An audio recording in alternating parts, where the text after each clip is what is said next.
He's rude. Don't have time to play with myself. Rude. Shake it, baby. And has an undeniable attitude. Damn, I'm looking good.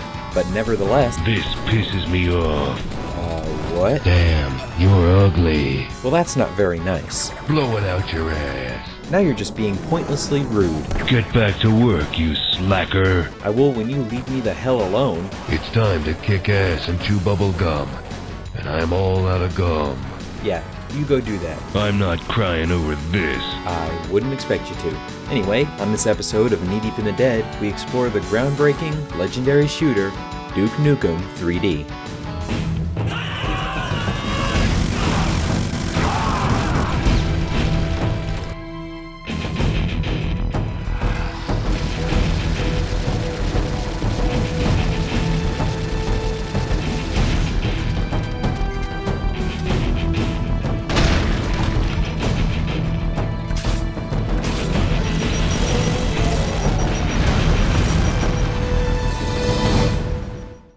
This is KTIT, K-Tit, playing the best tunes in town. With the release of id Software's Doom in 1993, a slew of games called Doom clones appeared, all trying to cash in on this sudden craze of brutal, action-focused first-person shooters.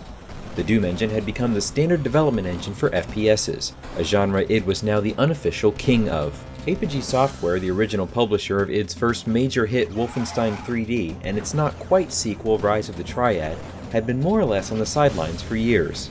Wishing to capitalize on this growing craze, Apogee created a spin-off development company called 3D Realms in 1994. 3D Realms' first major product was a conversion of Apogee's mildly successful platforming series Duke Nukem into an action-packed first-person shooter, Duke Nukem 3D.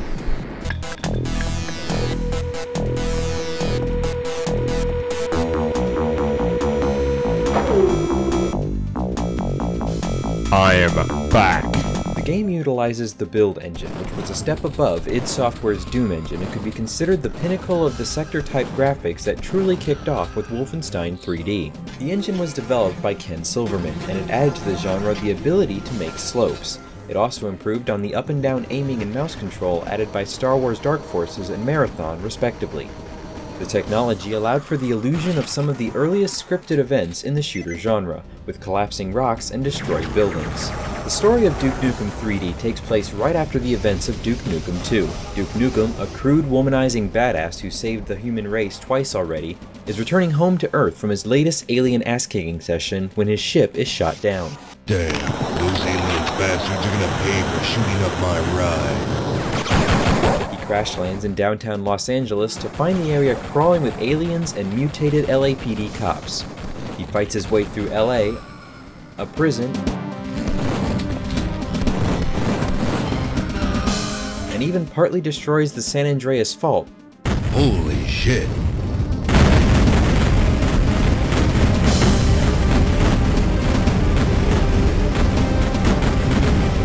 Before confronting the alien battle lord.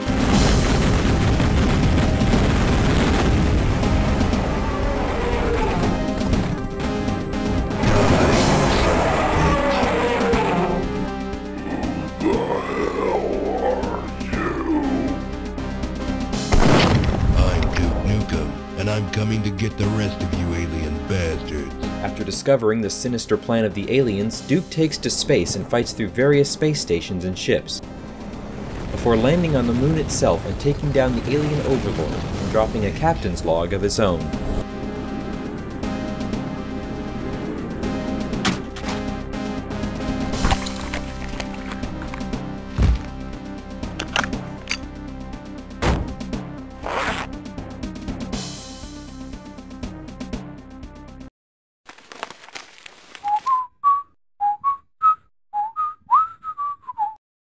Duke's return to Earth sends him through a subway and a movie set before killing the Cycloid Emperor himself inside of a football stadium.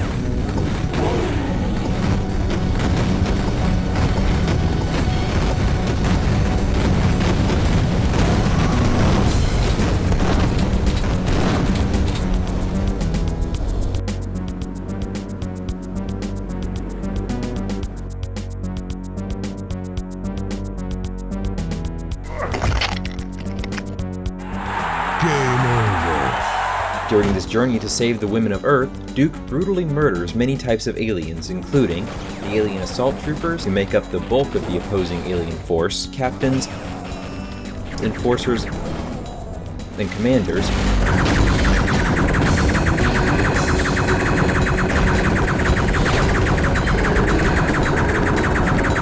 Pig cops, former humans now heavily mutated and loyal to the aliens as they fly their recon patrol vehicles around.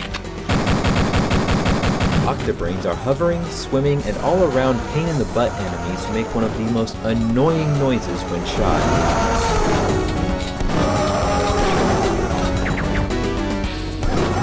And then there are the Protozoid Slimers, turrets, suicidal sentry drones, and even sharks.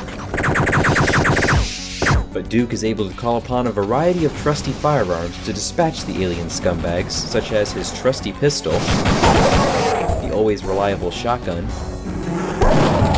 the accurate and rapid-firing chain gun cannon, the RPG launcher which, to everyone's immense surprise, fires rockets, the pipe bomb, a placeable explosive Duke can detonate remotely, the shrink ray that brings enemies down to a conveniently squishable size, the rapid-firing and particularly devastating, well, Devastator, and the freeze thrower, which makes enemies the perfect temperature to keep your drinks cool, or to shadow with Duke's mighty boot.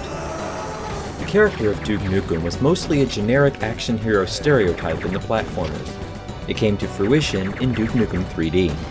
His role became a parody of the action stars of the late 80s and early 90s, like Arnold Schwarzenegger, Bruce Willis, Sylvester Stallone, and Bruce Campbell, even taking many of the latter's catchphrases. Come get some. Come get some. Hail to the king, baby. Hail to the king, baby. One of his biggest and arguably most criticized characteristics is his womanizing habits. There are women all over Duke 3D, some in compromising positions, and even the ending audio implies the ladies love Duke. After a few days of R&R, I'll be ready for more action. Aw, come back to bed, Duke. I'm ready for some action now. This aspect of the action movie parody seemingly drew a lot of inspiration from the attitude of games of the time. This is 1996. Lara Croft had only come into existence a few months before. Super Metroid had come out 2 years before, and many gamers still refused to believe she was a woman. And Chell from Portal wasn't even a glimmer in Valve's eye. Video games in that time frame were still seen as the hobby of the antisocial male losers of society. Duke 3D was the pinnacle macho male fantasy that was born in movies in the 70s and 80s, and was still a primary factor of games released in the early 90s. Whether the content is offensive or not can be objective, depending on personal tastes, but its inclusion into the game is the result of years of evolution in entertainment. It's a product of its time, and it's best to view it as such. Born to be wild. Duke Nukem 3D was a massive hit and one of the biggest shooters from the golden age of the FPS. However, this would be the last full original release before the Duke Nukem franchise would enter the horrible state of development hell for 12 years. But that's another topic. However, Duke Nukem 3D's arrival came several months after id Software again set the standard for shooters by helping to bring the FPS into full 3D gameplay, and we'll talk about that in the next episode. Until then, my friends, as always, game on, and take care. Who wants some? My name's Duke Nukem. See you in hell. Damn, that was annoying.